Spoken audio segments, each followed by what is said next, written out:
Здравейте! Казвам се Росен Димитров. Започнах като обикновен спортист по самбо.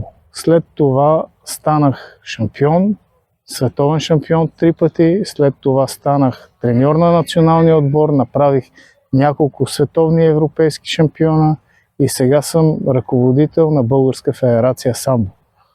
Искам да кажа, че са много трудни етапите от това да бъдеш обикновен състезател, след това да станеш шампион, след това тези и качества като шампион да ги преподадеш като треньор и след това да станеш като един успешен ръководител. Това е нужно много отдаденост, много любов към нашия спорт самбо и така, че трябва да се бориме и да побеждаваме занапред.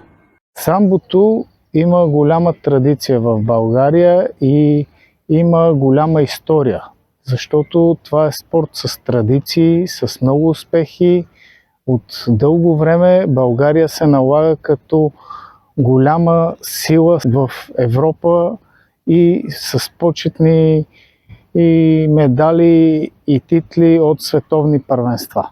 Важните етапи за развитието на самбото в България са, според мен, трябва да има детско-юношеска школа, която да бъде така доста силна, за да може от младото поколение да излезат хубави самбисти и да се развиват като станат вече младежи и мъже.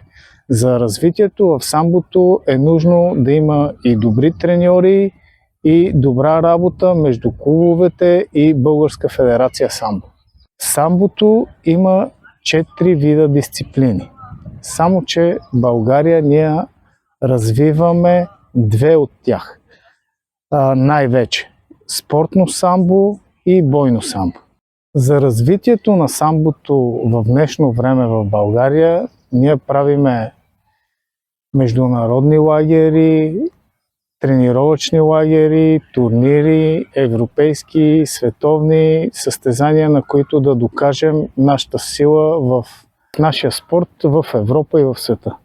България е била домакин на много европейски и световни първенства. Имаме желание пак да проведеме някой голям форум, да зарадваме всички фенове на самбото, да направим едно световно или европейско първенство в България. Международната федерация по самбо популяризира много нашия спорт по цял свят и иска да влеземе в олимпийското семейство.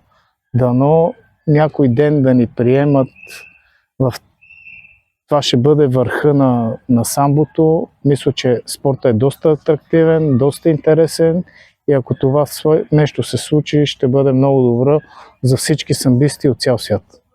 Искам да поздравя цялото световно семейство на така наречено на самбото, да бъдат здрави, да бъдат щастливи, да бъдат борбени и самбото ни обединява. Да сме един народ, да се поздравяваме, да се уважаваме и да гледаме да развиваме нашия спорт в цял свят.